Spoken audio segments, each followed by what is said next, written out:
Dan pertanyaan ini barangkali juga mewakili pertanyaan dari saudara-saudari kita yang lain terkait dengan hal yang dimaksudkan.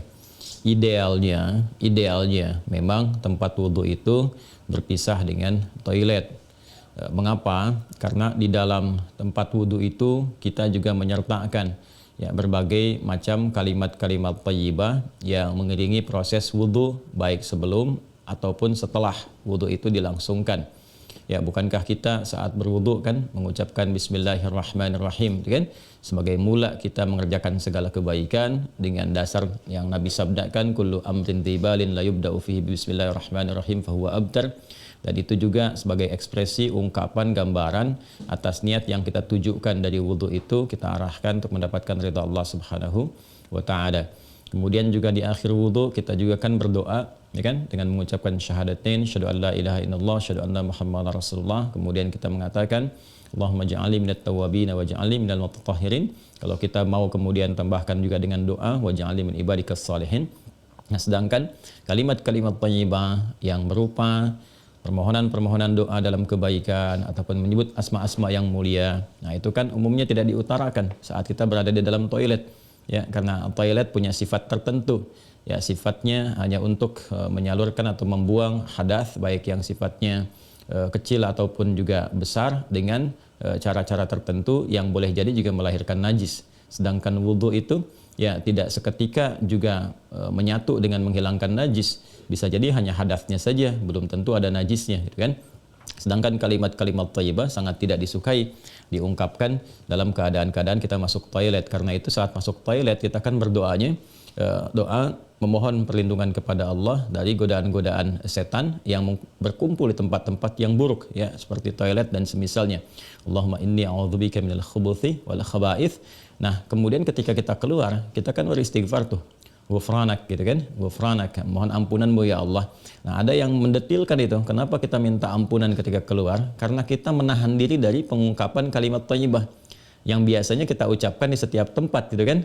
Istighfar, sholawat dan sebagainya. Nah, ketika itu terputus saat masuk toilet, seakan-akan ada sifat tawadhu, kita memohon ampunan karena nggak mampu mengungkapkan, karena itu tempat yang tidak pantas, gitu kan?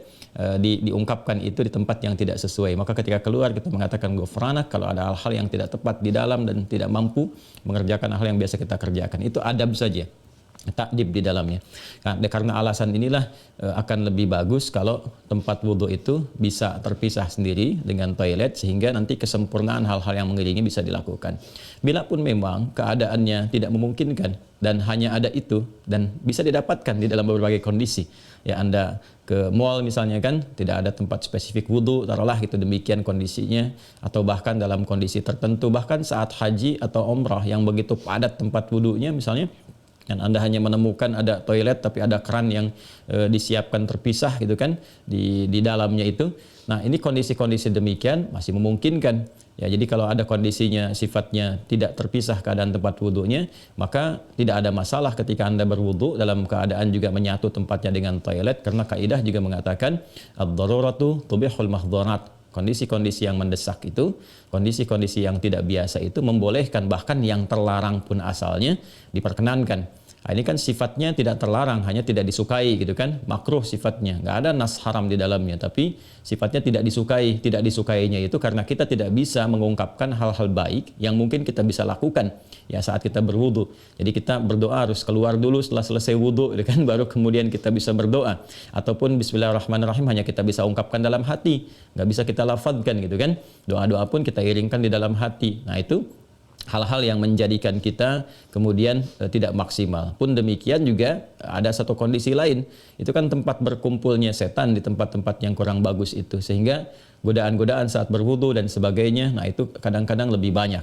Nah, ini tentunya juga di satu sisi tidak berlaku juga kondisi ini saat misalnya kalau mandi besar. Kadang-kadang kan juga tempatnya menyatu juga dengan toilet. Kan mandi besar juga berlangsung wudu di dalamnya, kan?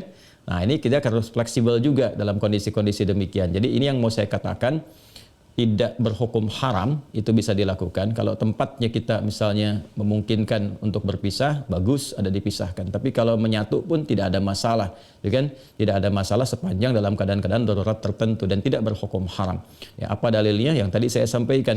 Ya, tidak ada nas spesifik mengharamkannya, dan kadang-kadang kita mandi besar juga, ya, al-ghuslu dari janabah dan semacamnya juga berlangsung, dan dalam mandi besar juga ada wudu. Namun barangkali kesempurnaan itu tidak bisa kita iringkan dengan kalimat-kalimat thayyibah yang diungkapkan, hanya dalam hati kita lakukan.